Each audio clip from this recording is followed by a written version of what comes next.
So hello mga coins, mapagpalang araw po sa ating lahat. So maraming salamat po sa mga nakakapanood po ng ating mga video. So thank you po sa napakagandang mga outcome ng ating mga content. So thank you ng marami. Solid. Salamat. So yan, in this video ating talakayin itong variant ng 2015 pa din. Yan. So medyo marami-rami na sila. So bago yan, i-recap po muna natin yung mga 2015 na ating natalakay dito sa ating YouTube channel syempre. So ito po yung ating coin serie number 17. So yan po. So yan, tumalakay po yan ng bold letters po natin. Yan. So yun. Panoorin nyo lang po yan na sa ganon hindi kayo masyadong malito dun sa ating tatalakayin ngayon. So ito naman po yung tinawag ko na Black Frost. So yan po yan. So yan po. Tinalakay po niyan yung ibang variant po ng frosted po na hawak-hawak po natin or lagi po nating nakikita. So yun. So ito naman po yung last video na ginawa natin about 2015. So ito po siya. So yan ko.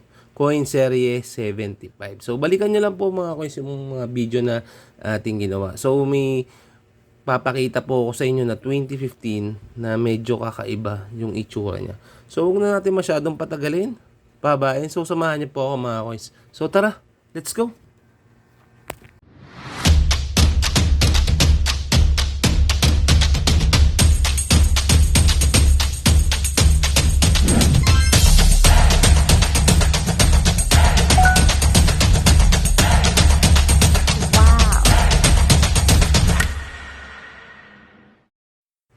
So hello mga coins, mapagpalang araw po ulit sa ating lahat. So salamat po ng marami sa inyong pagsuporta. So thank you mga coins. So yun, bago tayo mag-start mga coins. So may papakita ako sa inyo na bagong update sa ating 20 pesos na barya. Yung NGC natin na 20 pesos. So ito po pinasa ng ating ka-coins na ito po, yan, si Sir Conan. Yan. Siya po ay nagpasa sa atin ng barya kasi minessage niya po tayo. So, yan pong message niya, yan, nakikita niyo po dyan. So, meron daw po siyang 2021 na barya. So, syempre, tinignan natin. So, ito po ang video ni Sir Conan. So, ito po, yan. So, makikita niyo po dyan mga coins, meron na po palang 2021. So, hindi kasi ako masyado hunt ng 20 pesos na coin. So, medyo wala akong idea na meron na palang 2021 na lumabas. Yan. So, maraming salamat dito, Sir Conan. So, big shout out kay Sir Conan. So, support nyo lang po yung kanyang, yan. Ito po yung kanyang YouTube channel, mga coin. So, yun. Nagko-content din po siya ng mga barya. So, yan. Support naman po natin siya, mga coins. So, thank you, Sir Conan. Sabi ko nga po sa inyo mga coins, marami tayong madidiscover dito sa ating YouTube channel. So yan, medyo updated tayo dito. So yan, thank you Sir Conan. Big shoutout na rin po. So yan, in this video ating talakayin itong mga 2015 pa rin. Yan.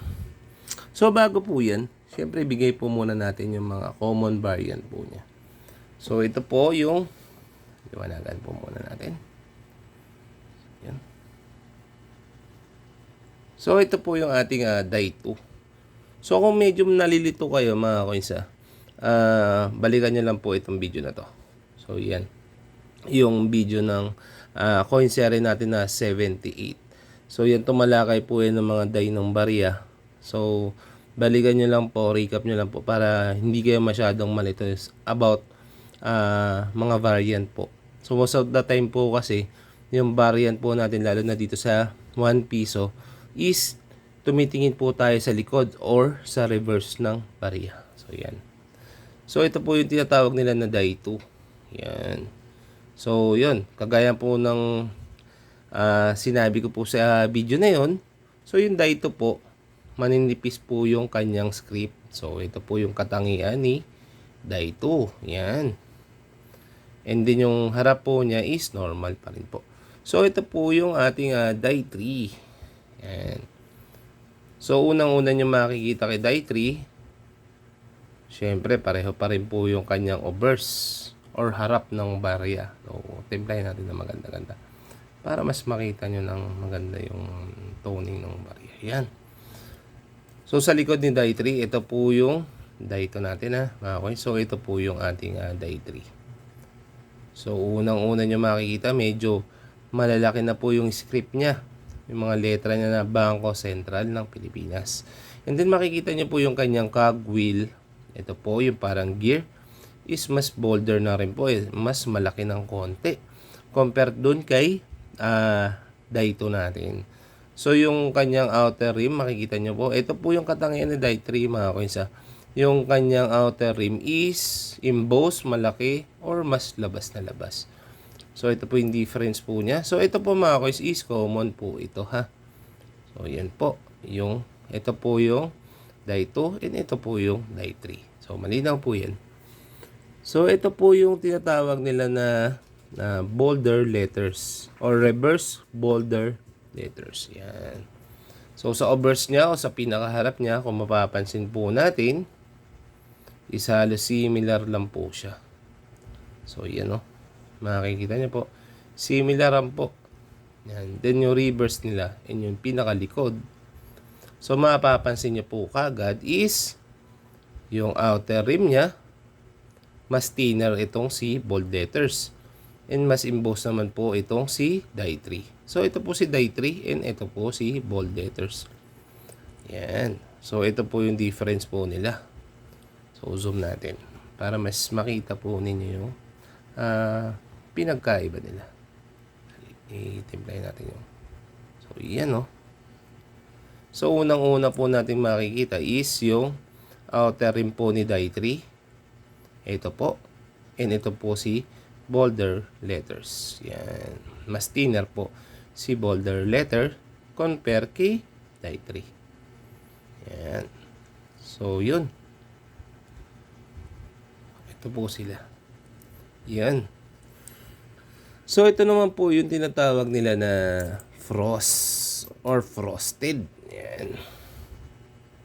So, yan makikita po ninyo is obverse and reverse po niya is frost.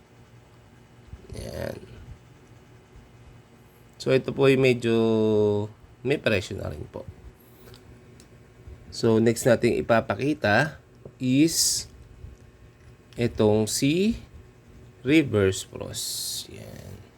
So, kay reverse frost, so makikita nyo kagad, common din po yung kanyang obverse o harap. Then yung pinaka-reverse po niya o pinaka-likod po niya is yan. Makikita nyo po yung frost. Yan. Ito po yung frost, mga coins. Para hindi po tayo maligaw. Yan. So, ilan na po ba? So, 1, 2, 3, 4, and 5. Pang-5 na po. So, ito naman po, mga coins, is yung ating tinatawag ko na black frost. Yan. So, makikita nyo kagad dito kay black frost is parang gray po siya. Yan o. So, compare natin dito kay ating frosted. Yan.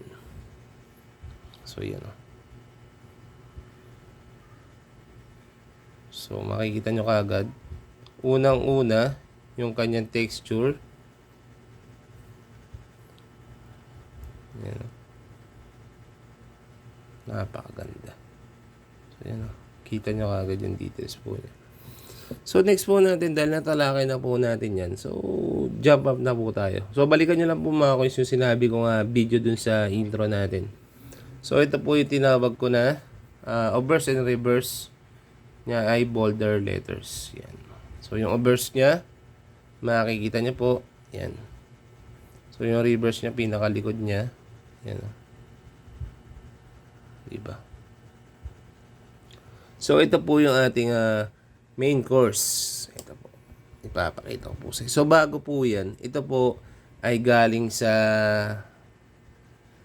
po na dito po. Yan. So, galing po yan dyan, mga koy. Sa Malbar set. So, tinanggal ko siya, binaklas ko siya para sama natin doon sa ating bubuin na frame. So, balak ko po kasi maglalagay ako ng isang fruit type kung tawagin or fruit yung itsura So, para kasi siyang fruit. So, ito po siya. Ayan. Zoom natin mga coins. Para makita nyo yung itsura. So, unang-una nyo mapapansin. So, yan. Kita nyo yung pinaka-edge nyo. Yung pinaka-read niya. Readed niya. Napakaganda. So, walang galos. Halos walang galos. Makikita nyo po dito is para siyang kitang-kita nyo. Ang ganda. Di po ba? So, ito po yung die 2. Die 2 po ito mga coins ha. Yan o. So, marami nagsasabi ito daw po ay die 1. So, tignan natin. Di ba? Magkaparehas lang din naman po. Halos similar lang. Mas siguro mas makapal lang ng konti yung pero hindi. Parang similar lang po siya. Similar lang mga coins. Di ba? So, ito ilalagay ko dun sa ating frame. Yan. Kita niyo po yung pinaka buhok niya. So, pulido po kasi ito. Makikita niyo ni halos wala siyang hairline. Diba? Napakaganda, napaka-solid mga coins. So, yung ganito, saan po ba ninyo makakukuha to o makikita to? Doon po sa pinakita ko na Malbar set. So, may makikita kayong ganito. So, ito possible ilagay ko to sa aking frame. Sa baka possible kasi meron akong 2006 na BU. So ito pangalawa. So pag nagkaroon pa ulit ako ng ibang meron pa pala ako ng 2009 na BU din yung pinakita ko sa content na to. So yan po. Yan. BU po yan, galing din po yan ng blister pack na 2009. Yan. Yan. So yun mga coins, ito po yung aking isa sa mga ilalagay. So, ina-update ko lang po kayo sa mga ilalagay po natin sa frame. So, kung meron kayong ganito, mas maganda mag-keep po kayo. So, ilan na po sila lahat? Dali. Yan.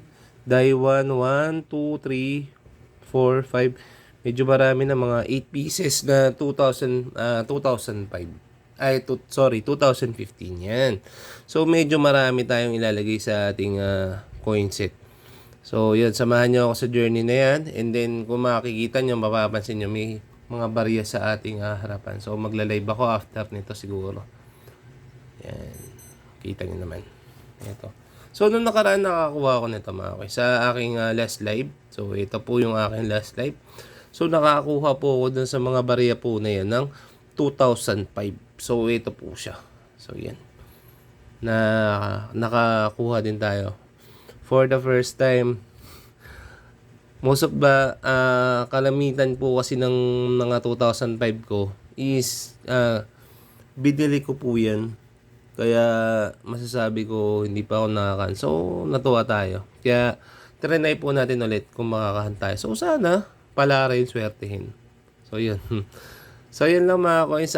Salamat po sa nakapanood po nitong ating content. Yan. So, after dito, siguro magla-live po tayo. Then, ito po yung nag-comment sa ating last video. So, yan po. So, maraming thank you po sa mga comment po ninyo mga coins. Alam niyo naman po yan. Salamat po sa pagsama sa coin journey po natin. So, yun. Kung may mga tanong lang po, may tanong po kayo, wag po kayong mag-atubiling i-message ako. So, yun. Konting pakiusap lang. Paki-screenshot po yung inyong comment. Nang sa ganun po, makilala ko po kayo. Kasi, yung aking binibigay po dyan na FB account is aking personal FB account po yan. So, hindi po yan pang barya. So, yun. Sana, pag mag-message po kayo, sundin nyo lang po yung instruction. So, para mas smooth po yung maging usapan po natin. So, yan. Thank you sa mga nag-comment sa ating last video. Maraming salamat din po sa inyong pagsuporta mga coins. So, yan lang po. Maraming salamat po mga coins and ingat po. Kita-kits sa live. Bye-bye.